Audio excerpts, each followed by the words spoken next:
Lewis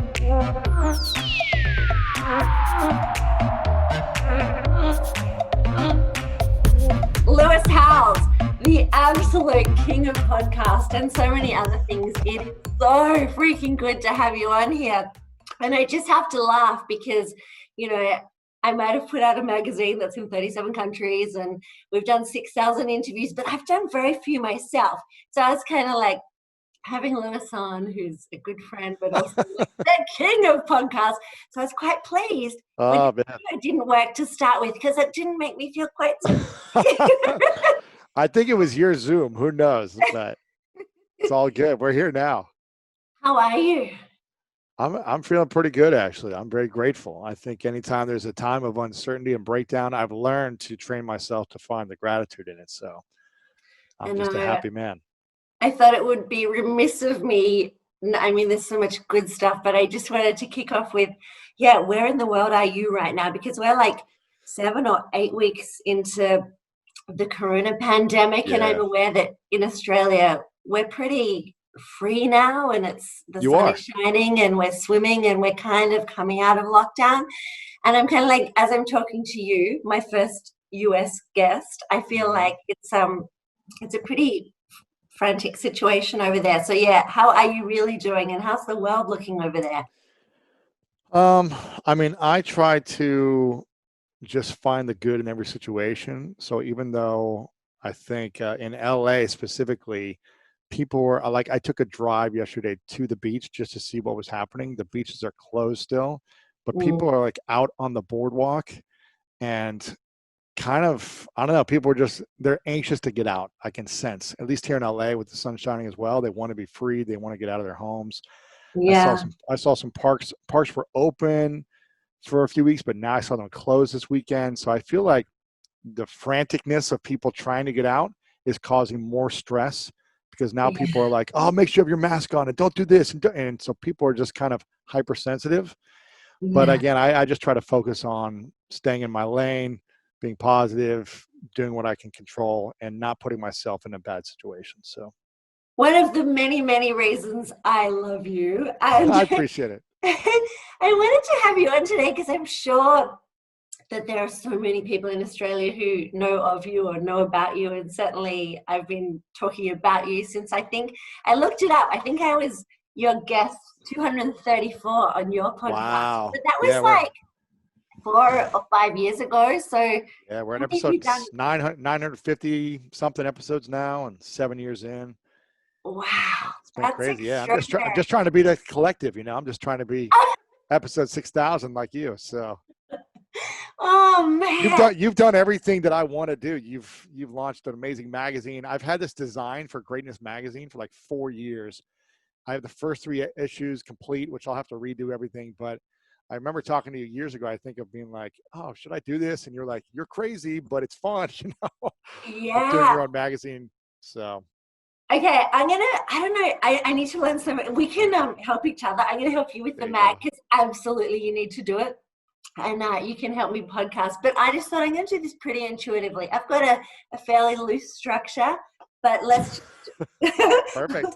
Let's just go with it. But I want to go back a little bit first for those people, because I'm assuming my audience primarily initially will be Australian. So for those who don't know you, I mean, you've got a pretty extraordinary background from kind of athlete to entrepreneur and on your sister's couch somewhere in between. So can you just talk us through, in a fairly smooshed version, what happened? I think I was Lewis. I was a kid from a small town in Ohio and the Midwest of America. Grew up with probably in a lot of similarities to a lot of people where, my parents eventually divorced when I was 16, but they probably never should have been together. It wasn't really that quality of a model of watching them have a relationship. I was the accident. I was the 4th child that wasn't supposed to happen. And I kind of always took on that story of feeling like unseen, unheard, not validated, kind of the stupid, dumb one that was left behind. That was a story that I told myself based on experiences and memories and just patterns that I continued to develop. With that, I just said, I want to be something. I want to make something of myself. I want to get out of the shadow of my siblings. I want to, make my parents proud. I want to prove that people were wrong who picked on me as a kid. I was in the bottom of my class for many years, just because the traditional ways of schooling and learning was very challenging for me. So I was always in the special needs classes all through college, which took me 7 years to finish college till I got a degree. And I really said, I'm going to fail out of this if I don't find another way to learn.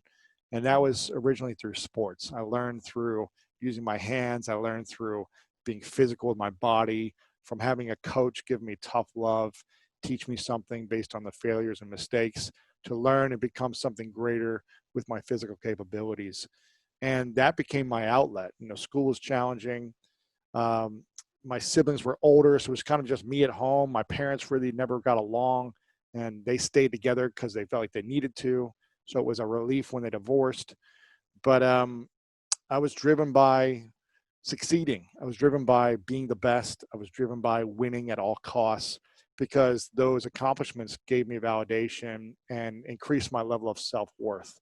And I put my entire life and identity on my accomplishments as a teen and in my 20s playing sports. When I went off to play sports in college, then I played professional football in America, got injured as a rookie my first year, and kind of everything kind of crumbled. My identity crumbled. Everything that I put my self-worth on a pedestal with, which was sports, being great as an athlete, accomplishment in that arena, I could no longer hang my hat on.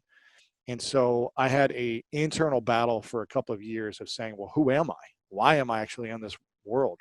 What's the point of me being alive? Mm. What skills do I have now that I can translate into the rest of my life? It seems so scary, this uncertainty of the world. That was in 2007, 2008, when in America, the economy was crashing. The housing Yeah. market crashed. I don't know what it was like in Australia, but in America, it was like everything crashed. Yeah, the And GFC, not dissimilar to what we're experiencing now. Yeah. yeah, yeah.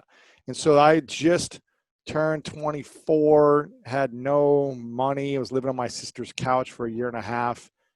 Finally got didn't have a degree at the time.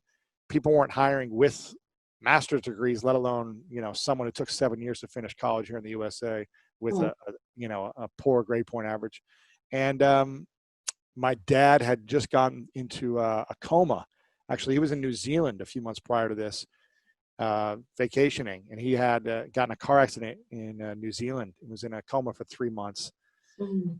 And so for that time, he survived and was alive, but he wasn't that emotional, mental, spiritual, and financial support for me anymore that I had as a younger man. And so my dad wasn't there for me. I had really no opportunities in finding a job. And my identity was shaken.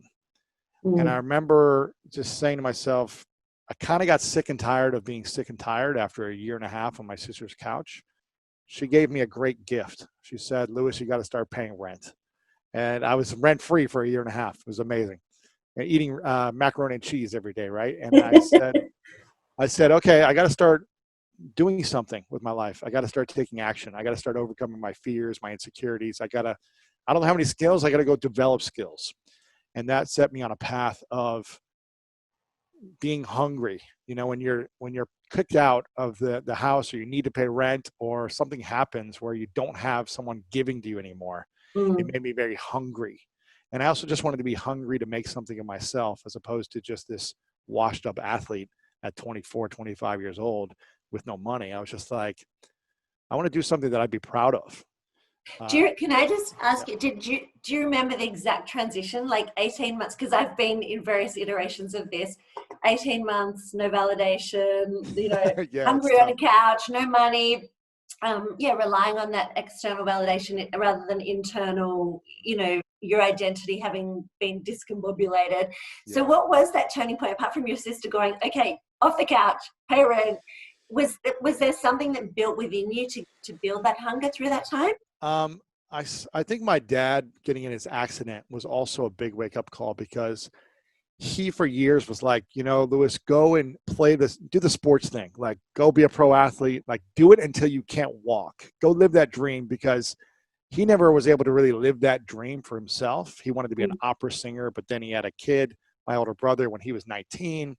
He had to get multiple jobs, kind of that whole progress. And so he was like, I never want you to regret not going after your dreams at every age. So like, go do it. I've got enough financial backing to like support you during this time. If you need like some extra cash, I can train you in my business. He had an insurance business. And he was like, you can take over my books when I retire. Like you can take over the business, like learn from me, grow from me, and take this over the family business. And I remember I got like an internship at the company, the headquarters when I was in college, but it wasn't something I truly loved. I was just like, yeah, I like being around my dad and I want to help him and stuff like that. So when he got injured, he actually had to sell his company to his business partner with the buyout clause if someone got injured. So I remember I was like, oh, I actually don't have the company to fall back on to like take over one day. And I think again, just not having a backup plan and not having anything take care of me or anyone take care of me, it is as unfortunate as it was that my father got in his accident and essentially emotionally died that day. He's still physically alive today, but he's a shell of the man he once was. It was like the biggest wake up call where I said, I've got to take responsibility. I can't lean on my father anymore. I can't lean on my sister anymore. I can't lean, I can't beg people for food anymore. It's becoming embarrassing at this point. I was just like, I didn't feel proud of who I was. I was just like, I want to be proud of who I'm becoming. And I know it's going to take a lot of work and a lot of emotional pain and embarrassment to overcome that I've been resistant to overcoming for decades, honestly. And I remember I started reaching out. I started getting on LinkedIn. A mentor of mine said, why don't you check out LinkedIn? I got on there about 5, 6 hours a day, just connecting with leaders in my local community, then in sports industry and beyond. And I started finding great mentors who became like coaches in the real world, like what I used and what I needed as an athlete. And I just said, I need to recreate my life as like it's a sport. In sports, we always have seasonal goals. So what's my seasonal goal for the next 3 months? I would write them down or hang it up on my above the couch in my sister's place, and I would journal. I would write down like, what am I going to do today? Just like I was in practice every single day. I would create games for myself. Okay, this weekend we've got a big game. What is my game?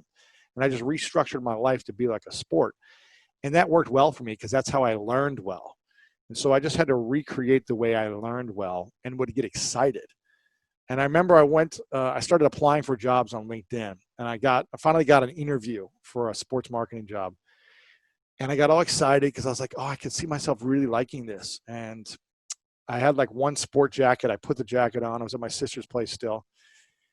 And I was getting ready to like open the door to go out, to get in the car, to go drive to the interview. And for whatever reason, I looked out at the car, opened the door, looked out at the car, and I couldn't walk outside the house. I just couldn't do it. And Wow. I never emailed them and said I wasn't coming to the interview and I'm sorry. I was just like, I don't think this is for me. For some reason, I saw like a future of I'm going to go there. And I just had this ego about me at the time where I was like, I'm going to land this job. I'm going to say whatever I need to say. I'm going to get this job. And then I'm going to grow up in the career. And 2 to 5 years goes down the line. I was just like, I don't think I'm going to be happy in this position. And maybe I would have been happy. I don't know. But I felt like I needed to try something else first. And that made me hungry. I was like, if I'm not going to go get a job and get paid somewhere right now, then I got to figure out this whole entrepreneur thing. I never did the lemonade stand thing. I never sold baseball cards. I wasn't hustling at school making baseball caps or something for kids and selling them for $5. I had zero entrepreneurial bone in my body. I just wanted to go play sports, catch a football, and score touchdowns. And I was just like, okay, I'm gonna have to learn this, and I need to learn skills, and I need to learn how to create products. I need to learn how to sell. I need to learn copywriting, market. I need to learn it all. And that's when I just started to research and obsess about business, marketing, product design, everything online. And that's what I did. That's extraordinary. Oh my gosh, I feel so many synergies through that. And people listening will be like, I go back to me at school. I did what was unceremoniously called veggie English, which was for the lowest of the low and the most, inept people. And then I went on to do a magazine and, several books and things like that. And then that validation piece, until I was about 30, I was always like, look at me, look at me, look at me. I was doing it for all the wrong reasons and so many things. I'm fascinated though. Um, it's interesting listening to you going, well, I was on the couch, I had no money, I had this hunger, and then suddenly there's an opportunity for an interview and you know you can do it, but you're looking down the Yeah. track and you've got that foresight and you're gamifying it all and setting yourself benchmarks. I love that. Yeah. But then you're like, I'm not going to take it, even though you have no money, because somehow inside of you there's this burning desire and it hits Yeah. all of us at different times in different ways to be an entrepreneur. So what I did think I you was, do for yeah, money then? I think I was also comfortable with, not comfortable, I would say, but I was okay with really nothing. Like I had very little clothes. I was okay of eating just like hot pockets and bratwurst every day. Like I didn't need to have a car. I didn't need to have anything fancy. I was okay of just living minimally at that time. And I remember, and for years, even when I started making money, I was okay with taking buses. I would take like a 12-hour Greyhound bus. I don't know if they have Greyhounds in Australia, but essentially take a bus like 12-hour trip to go to a conference as opposed to flying to save money. And then when I could fly, I would always sit like in the middle back seat. And as someone who's 6'4", it's like the worst thing to sit in the middle back seat. Like I would just do anything I could to save money early on, um, and put myself in position to be in the rooms that I need to be in, Mm, with getting, having people help me get there, getting me free tickets, saying I'm pressed, like sneaking myself in, whatever it took to get in the room. I just knew that I didn't have skills in the beginning, but if I could build the right relationships, then I could create the opportunities. So my entire thing became around focusing on LinkedIn and then taking those digital relationships into the real world and just being in the room with people, and finding out how I could quickly add as much value to the most successful people in the world mm, through asking them what their biggest challenge was and solving it for them within the first 5 minutes. And that's became kind of my motto, was like, when I meet someone really successful, ask them what their biggest challenge is. And then I would call and phone in the answer right away. They'd be like, well, I really need a marketing person, or I'm struggling with like my website redesign, or I need a sales IT person. And I would just like, I know the perfect person. Let me call them. I'd put them on the phone and I'd say, you guys need to work together. And becoming that, I didn't have other skills at that time, but I was building these relationships. And I always tell people, if you can become the champion of someone's network and the champion of their challenges, then they will always come back to you and want to help you succeed. So I just tried to solve as many problems for people as possible through my network. Again, I got to stop you there because that's one of the most important things in business, isn't it? The amount of people who just email and they're like, "Hey, I'd love to pick your brains over a coffee," or "Hey, I'd love to do a Worst. collaboration." And I'm like, "Great, tell me how. Tell me I what's in it for know. you. What's in it for me? How's this going to work? Like, top line it for me." Oh, I don't know. I just want to like riff. It's like solve a problem, I know. find a problem, find and present a solution, and that will That's get you it. so far. I think you'll find the problems when I'm sure a lot of people reach out to you and say, hey, I just want to like work for you for free for 6 months or something. And that's not helpful for someone to do that. What's Yeah, helpful is to be intuitive, to research the person and see something that they're doing on their social media, on their content creation, on their website, and find an area that can be improved. And then yeah. come to them with a solution to that area that needs improvement, of how you can do that for them. Or simply ask better questions. And when people, like you said, if people ask you just like, hey, can I pick your brain, or can I meet you, or this and that, it's not helpful. But if you say, what's your biggest challenge right now? And then solving it or finding the person to solve it for them, they're going to want to give you more time and energy as a thank you. So, Absolutely. And I think, we want to help people. We want to do business with people we like. We all want to create and collaborate, but it's like, come to us with some kind of answers or I some know. solutions. So you're in these rooms, you've Yep. hustled your way in. So did that start to monetize? Where did you go from there?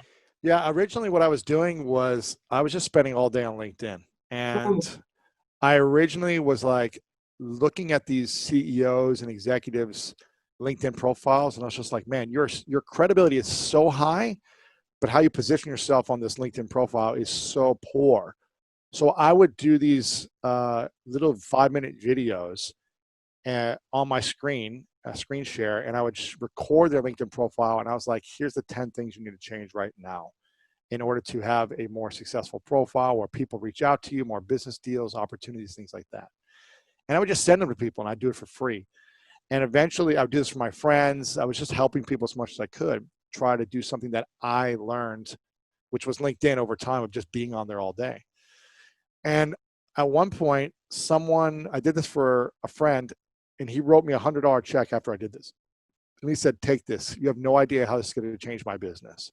And I go, really? Like, I've just been doing this for free because I want to help people. And he goes, no, this is amazing. And I think the next week he got like a $10,000 client out of it or something.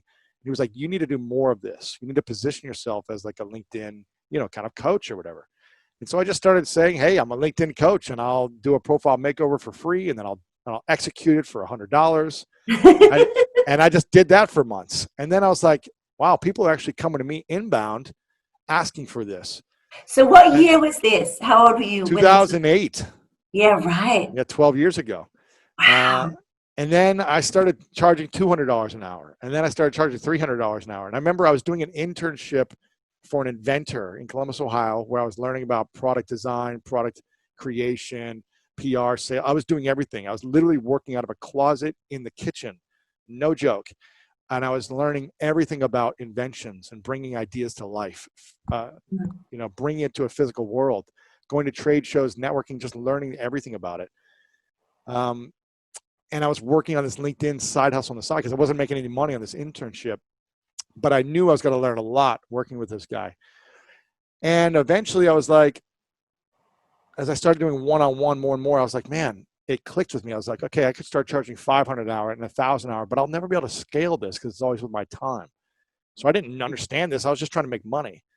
And I was like, I need to create something else that I can create once and then people can have this information and I could sell it to thousands of people. And so I wrote a book about LinkedIn and how to do this. And at the same time, I started hosting LinkedIn networking events. Twitter was big at the time in 2008.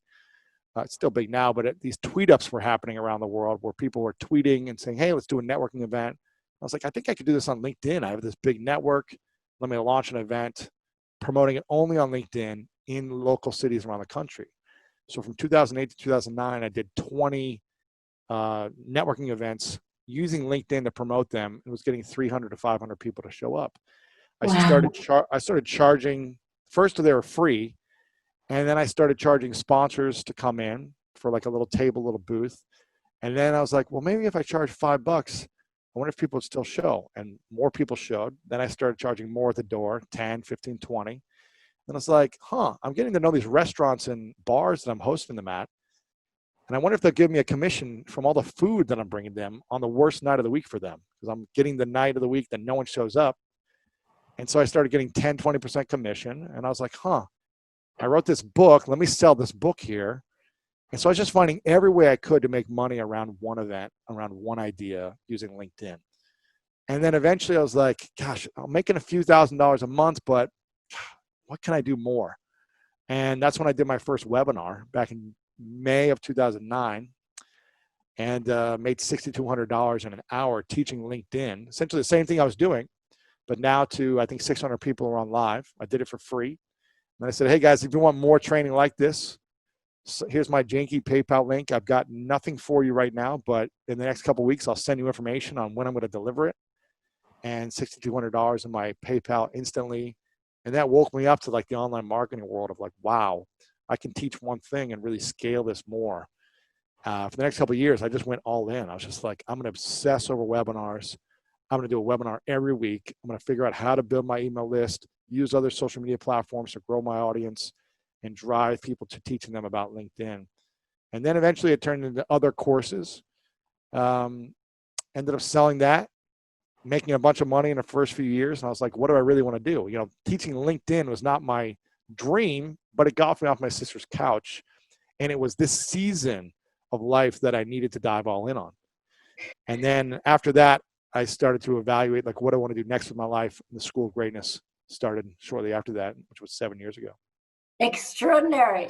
Amazing. Okay, I just need to debunk all of that a little bit because you said something really important. You were talking about, and so many people start like this. It's like swapping time for money and you can't scale. Like there's always going to be a ceiling Very on that. challenging. And I love, as you're talking through your trajectory, it's like, what's the next logical step? Oh, and how do you leverage and how do you start to build and amass things and create kind of a product ecosystem, really? And I freaking love that. So many people, I think it's extraordinary to hear your journey, and I know you've talked about it ad nauseum everywhere, but I kind of wanted to go through the nuts and bolts because, so much of what I'm about and what Collective Hub is about is, the story behind the story and the raw and the real and the relatable and the attainable. And when you just go, oh, Lewis Howes, a New York Times bestseller, how many 100 million podcast downloads is that right now or more? How many are we up to? Yes, 250 million downloads for the podcast. 250 million. Okay. And, being on the Ellen show, over 900 podcasts, interviewing some of the greatest minds on the planet. So I always think it's really beautiful going through that whole trajectory just for people to really understand. Yeah. So I just want to start with the next segment. What's your why now? Like, what do you stand for? What's the greatest evolution of Lewis? I think, this season of my life, every season is different. When I was a 16-year-old, my why was like, be a great athlete so girls like me, probably. It was like we have different seasons of life with different like missions in our life. And this season right now, it's to impact 100 million people a week through conscious media, through information that helps people, inspires people, and gives them the tools to become greater. So that's my whole mission, is just to impact as many people as possible. We track it through 100 million people a week, 100 million lives a week is what we're looking to reach through conscious media. And why that? Because it gives me a lot of fulfillment. It's not about how many accomplishments I can gain. I'm talking more about this. I feel like success and greatness are things that people get mixed up sometimes, where success is more about what you can do for yourself, what you can gain for you, how much money you can make, how many awards you can get. Like, that's success, but greatness is for others. Greatness is like how you cultivate the unique gifts and talents within you to pursue your dreams. And in that pursuit, the impact and the inspiration and the support and the collaboration you empower within other people. And so I've just transitioned more from like, how do I achieve and succeed from my teens and 20s of being an athlete, to realizing there is never enough accomplishment to feel satisfied and fulfilled.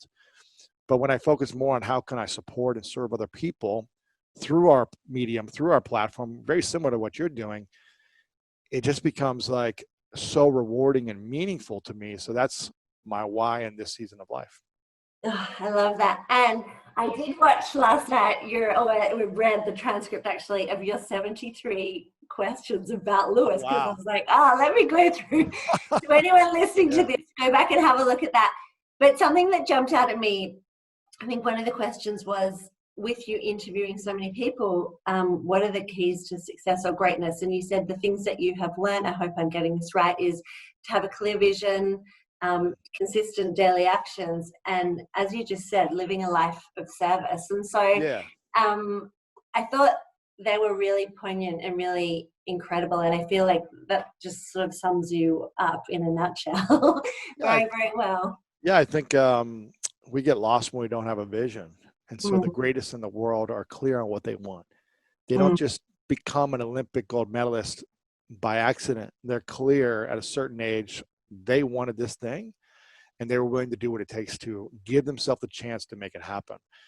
You set out to launch a magazine and all your best-selling books. You weren't just like, I think I want to do this, like maybe. And so maybe let me dabble it and just kind of put it out and see what happens. You were clear. I want to make a magazine. I want to write these books to help people. I want to launch this company to empower people around the world. You weren't just like, let me think about it. Maybe. You were clear on a vision. So I think people with a lot of worry, stress, anxiety have a lack of vision. I'm not saying having a clear vision will eliminate worry, stress, and anxiety. In some ways, it might magnify it if you haven't worked on the inner stuff as well. But at least having a direction will support you in moving and progressing somewhere, as opposed to being in no man's land. So clear vision is truly, in my opinion, one of the most important things to have. And living a life of service if we have a clear vision around just wanting to succeed for us, it's never going to be enough. We're never going to be enough. There's never going to be enough followers, likes, money in our bank account to feel worthy, to love ourselves. But when we make it for others, that's when it becomes very rewarding and fulfilling. So powerful. Now, before I get into rituals and routines and how you actually execute on that and take action on a daily basis, I just want to talk about now. So can you just talk to me a little bit about what life looks like now with the School of Greatness, your podcasts? Yeah, what is your ecosystem right now? You mean You've got your mechanically? summits, you've got, yeah, just like, Yeah, I mean, I've got my School of Greatness podcast is the hub for me. I feel like I would say, it's like I was in a good position because I started, before a lot of people with the audio podcast. I started over 7 years ago, and it's kind of like in the last few years, everyone's kind of jumped on. So I feel like I've got and some now advantage. me. But I feel like I've got a hold on the audio stuff. We actually just today hired a new full-time producer because I've never had an actual producer for the show to take it to the next level. I've always just kind of relied on me to kind of make it work. And so I've been focused on taking the podcast to the next level. I really feel like audio and video is not going anywhere. It's only getting bigger. And so I'm just focused on how can I make our show better to serve people at a higher level. So we've got the podcast, we've got books, we've got courses, we've got events, we've got all those things, but it's truly figuring out how to create the best show that I can make to serve people. Yeah, absolutely. It's good. Okay, I want to talk to you a little bit about rituals and routines and how you make this all flow, because it's well known for me, for example, that I divide my day into two. I kind of go until 10 a.m. generally. It's me time. It's proactive. It's all about feeding my mind and body. And I know you are so big on health. And then from 10 a.m., it's like game on. It's like reacting to the world and doing whatever is Yeah. needed of me. So do you still get up between 4 and 5? What time do you get up every morning? My girlfriend moved in with me a few months ago, Yes, and I've been watching this evolve over the social and sphere. I like to wake up at like 6:30, 6 to 6:30.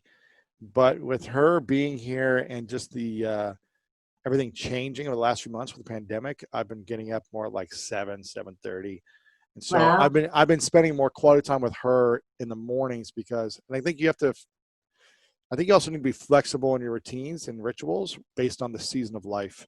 Yeah. And so this season of life, I've had to shift and adapt and not beat myself up because I'm usually like, no, I like things my way. I want to be up this early. I want to work out and be done by this time.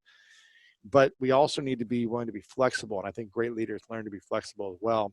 And so I'm getting up a little later because she's kind of had her world completely change where she moved to LA to pursue her acting career, to pursue English class full time, and these other projects, and they're all on hold. So she is unable to go back to Mexico right now and visit her family. There's visa stuff, all this stuff with Trump. So she's kind of more about a hold. Her life is more abrupt than mine right now. So I'm trying to spend more quality time with her in the morning, take a break in the afternoon to be with her, and come back at a certain time, just because that's what the season of life requires.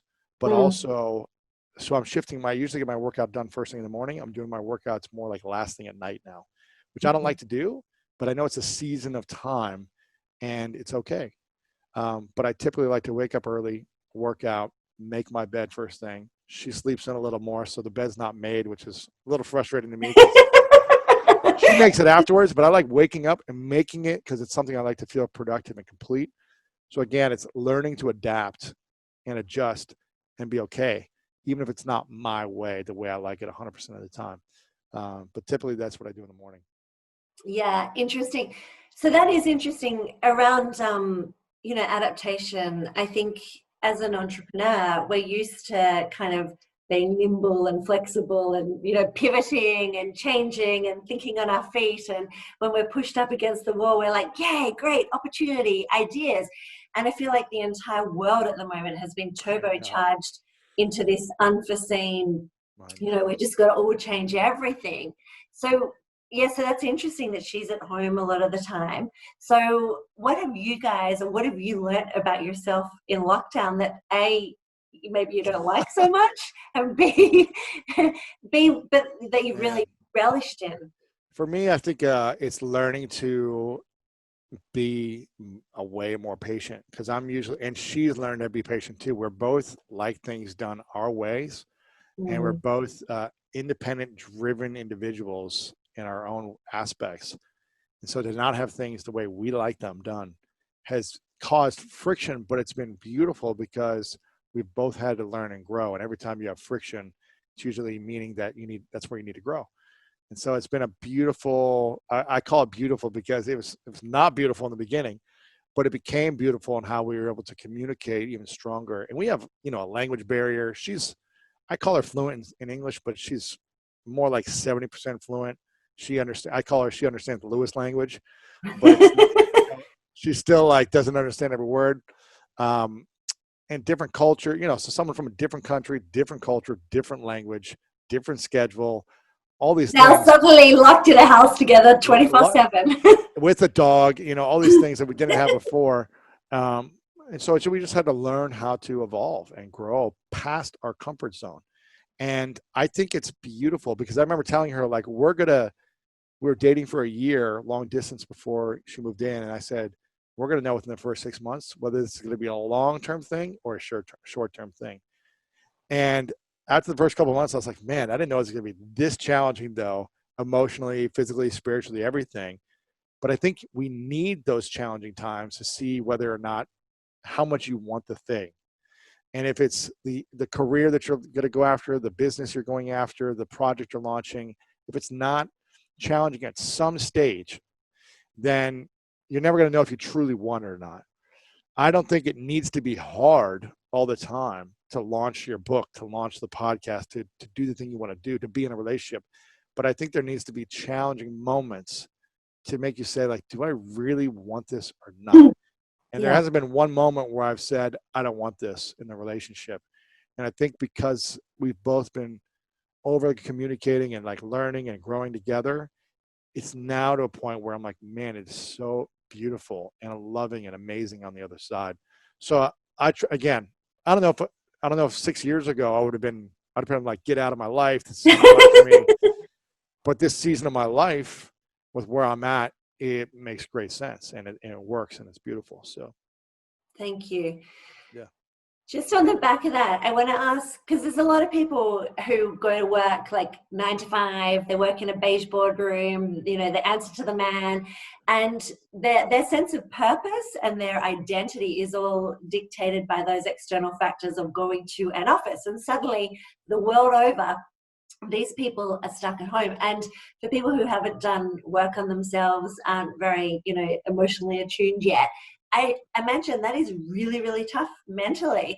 And so a lot of what I'm trying to say at the moment, and trying not to be too happy, because a little like you, I'm the queen of silver linings and mindset flips and, yay, let's all lock in and work out what we want sure. to do with our lives. What would you say to those people? Because for me, I go, yes, this has happened. We can't control what happens to us and what comes at us every day, but we can control how we respond. And it is therefore a good time to actually buckle in and go, okay, I've got time and space for the first Yeah. time in my life for many. I can actually have the luxury of thinking about, who do I truly want to be? What do I truly want to be out the other side of this? Like, I can, if I use this time and space, educate myself with lots of free resources, lots of your amazing online courses and all of that kind of thing. So what would you say to people who have a little spark of, I want to change, I want to do something different, but they haven't yet really felt into that?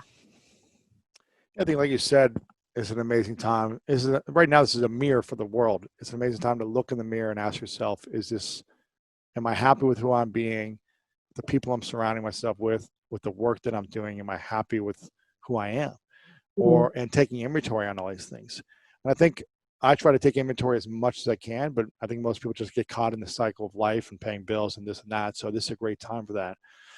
I would just ask yourself some simple questions and just take inventory right now. Like you said, I feel like you said it perfectly. Like, I like to measure things. So on a scale of 1 to 10, how fulfilled am I in the work that I'm in? How fulfilled am I in the relationships I'm in? How fulfilled am I with my health? How fulfilled am I with the financials, the finances that I have?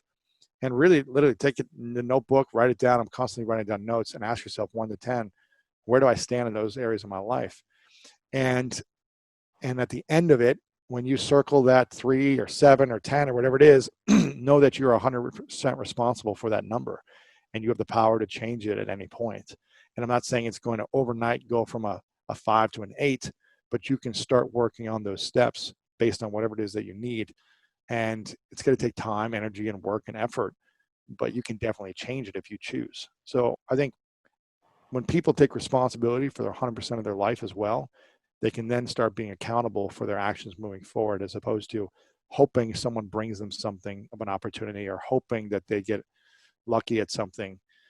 Stop hoping and just start working towards exactly what you want, and finding the mentors, the tools, the resources, your podcast, my podcast, whatever, to support you. Life is truly not that complicated once we learn the tools, once we learn the systems, once we learn the strategies.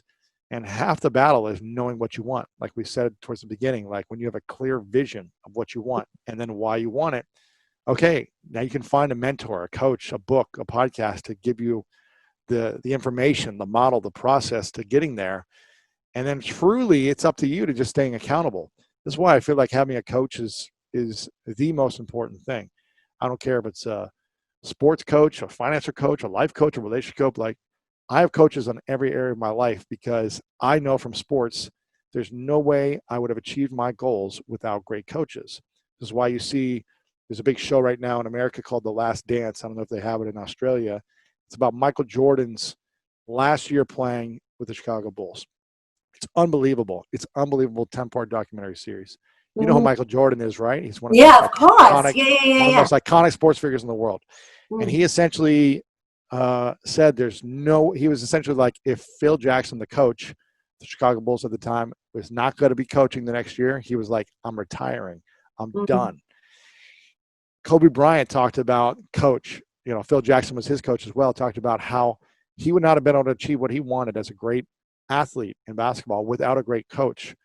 And I think it's ignorant for us to think that we can coach ourselves on every category of life at Mm. all times of life, when things are good, when things are bad, when we're stressed, when we're uncertain.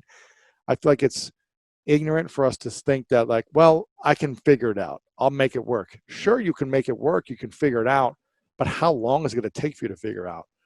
When you have a great coach on your side, you are going to accelerate this process, and they're going to coach you on all your blind spots. It's not fun. I hated having coaches like critique me. It was the worst thing ever. But I became grateful for it over time, because I was like, they're only helping me to get to where I want to be. Mm. So taking inventory, doing a 1 to 10 on all the areas of your life, and then saying, who could I hire as a great coach to help accelerate this?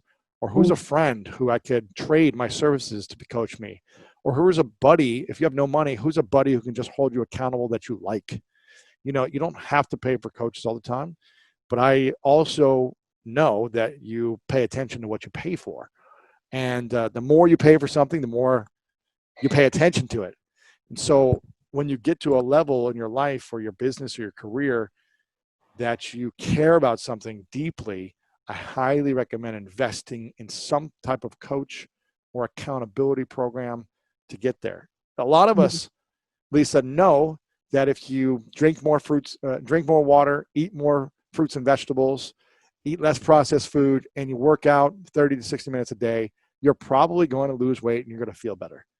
But for whatever reason, a lot of us in the world are really bad at staying accountable, because we can't do it ourselves. Some of us are very good at it. Others are not. That's why I think it's a third of America is obese. It's maybe more now. And I don't know what the world obesity Yeah. problem is, but it's not because people don't care to be healthy and fit. It's not because they don't want to be healthy and fit. It's not because they don't try. It's a lot of it is they don't have a coach. They don't have the accountability to hold them accountable to what they want, their vision for their life. Mm. And that's why I think coaching is so powerful. Yeah, I love that. And I must watch the Michael Jordan documentary. And did you, I think Unbelievable. you'd interviewed Kobe, Kobe, yeah. rest in peace, Kobe. Yeah. But yeah, I think you've Yeah, extraordinary. I'll check that out. Just on the coaches, it's interesting because I think so. I don't know if you get asked this a lot. People say to me, "Who's your mentor?" And it's like they want to box it, and I'm like, "Oh my gosh, I have someone who helps me. Like I have this amazing guy who's lived in a commune in India for like 36 years. And when I need like a deep spiritual Yeah, deep dive, yes. I'm like, Raj, help me out. And then I've got a guy who's like the most ball breaking business mentor who's just like, Yeah. boom, jugular.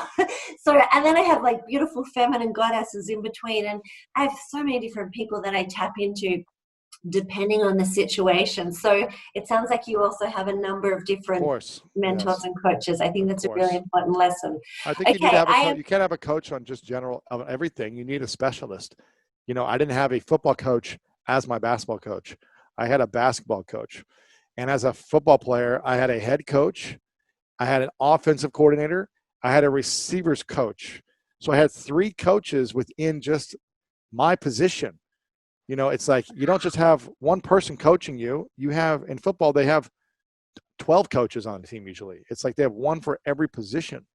Because if you want to be great at a specialized skill, you need a person who teaches that thing. We also had weightlifting coaches, fitness, all these things. So you need multiple coaches, even just to be great at one thing. And then you need multiple coaches if you want to be great at multiple areas of your life. Just like you said, you've got the spiritual coach, the business coach, the relationship person, everything. Yeah. Okay, I am so aware of your time. So I'm going to finish up here. I want to just ask you a few things. Through this time, a big macro one, greatest learnings for the planet. I mean, we've all kind of been sent to our rooms. We're all in lockdown. What do you think on a planetary level Mm. will be some of the most positive things? I mean, that's a big one. Um, Environmental, I economic, think I people think being nicer humans. I was gonna say like having a kindness and empathy for humanity, just because especially right now as things are opening up, people are kind of freaking out Mm, because they're just freaking out on people. At least here in LA, am seeing some of it, and people are getting triggered so quickly and easily. Oh, you sneezed and you didn't cover this up, like wanted to kill someone. People are just on edge, I think. So having a compassion for the pain others are going through, mm, and if everyone had that compassion, they'd be less reactive and triggered. I also think that I remember in 2008 when I was broke on my sister's couch, I was just like, I never want to get to the point where I don't have. I think at the time I was just like, I just never want to have the feeling of being poor again, and having to rely on other people for money, and mm, having to be asking for handouts and asking for these things because I was literally asking for money every day from a different person. I was asking for people to like buy me food every week. I was just constantly asking, and you never feel proud of yourself after a long period of time if you keep having to ask for handouts. I get it that there's periods of time where tragedy might strike and you might need someone to help you or take you in for a few weeks or a few months or a year and a half like I did. But I I remember saying I never want to feel this sense of helplessness again. yeah. And we're all at different stages of our life. And so I'm not judging anyone here, but I would say to really understand your finances so that in 10 years, 5 years, 15 years, whatever, when something like this happens again, uh, you've got 6 months, a year of at least being able to pay for like food and shelter and, basic needs. I think the reason I feel at peace during this time is because I set myself up to understand that part of my life, which I had no clue about finances. And I'm still, in a lot of ways, clueless about understanding the finances to the capacity of what I want to learn about it. But at least I know that, like, okay, I've saved enough and I invested enough that if something happens, I'm going to be okay, at least with my basic needs. Because I think that's when we start to really react out of fear when that's not met. When we're like, I have no money. What am I going to do to pay for this? So, like, understand financial literacy to the best of your ability, study it, and save for when this happens again. Because it's not if, it's when. Mm, mm. Yeah, that's right. It's just future proofing us, I think. Okay, biggest question of all, Lewis Howes. When are you coming to Australia? I can't. I went to Australia, I think 2010 or 11. It's been a decade, and I really Yeah. liked it. I really liked it. I mean, I did like a little mini tour of Melbourne and Sydney. I don't think I went to Brisbane, but I really enjoyed it. 2010, 2011. And I've been invited to come back many times for different speaking gigs, but there's nothing on the horizon right now. I think I've actually talked to you about this. Like, We it's, have. I think I'm waiting for my next book. Like, I think I'm waiting to do a bigger tour of Australia because I've got a lot of people that follow us from over there, and I love Australian people. So I'm probably saying 2021. Watch this Unless, space. What's your next yeah. book? What is your next book? Are we allowed to know? I've been working on the ideation of it for at least a year and a half. And um, I really want this one to be special. My last two, I mean, I want them all to be special, but I've They're had some pretty type of, special. I've had some type of blockage on this. I think I might be putting pressure on myself, and I really want this to be like just everything. I feel like I've learned so much more from my last two books that I want this to be magical. And I think I'm putting too much pressure on myself to be perfect, which I know is not the solution. But there's a fine line of like making it super exceptional versus like just putting something out there because you can. And I'm also a big fan of timing of when to launch things. And so I'm getting very close to finishing my proposal for it and then selling it. And then hopefully next year it'll come out. Okay, good. I look forward to that. And this magazine, the School of Greatness magazine. Greatness Magazine. Greatness Do Magazine is what I want just to do. okay. I've Do got we need to? greatness.com. We're building out greatness.com to hopefully it'll launch in the next 6 months. I've got a documentary called Chasing Greatness. We just launched. Which is amazing, and I saw, yes. Thank you. And so the goal is like, how do I just own the word greatness and create this conscious media um, business around greatness and sharing great stories, telling great um, lessons, things like that from all the great minds in the world. So the goal is to launch a magazine in one day, but it's really like finding the right team to be able to execute it because I don't have the time to do it myself. So I need to find the right person to lead it up, and I need to find the right strategy on how I want to build this thing for the next 5 to 10 years, even with all the technology changes. So you're probably someone I'm going to have to call and talk to about this. Well, let me tell Figure it you, out. if the US is anything like Australia, unfortunately, most of our good magazines have just gone into hiatus for 8 weeks, if not closed. So Wow. there is a lot of good talent out there at the moment. And what I will say is, I still, even though the world is largely digital, I love print, and I I think there is know. a great opportunity. So we are going to talk Right? more about that, my friend. Yes. Okay, how can people follow you, listen to you? Because everyone needs more of Lewis in their lives. So Yeah. where's the best place to hit you up? Just go to School of Greatness podcast on Apple or Spotify. Check out lewishouse.com or Lewis House on social media. Thank you, my beautiful, amazing friend. It has been so great to chat to you and to see you because we're also doing this I on know. video. And Love it. I really, really, really look forward to connecting with you in person soon and giving you a big hug. You're one extraordinary human being. Thanks, Lisa. Appreciate it. Mwah.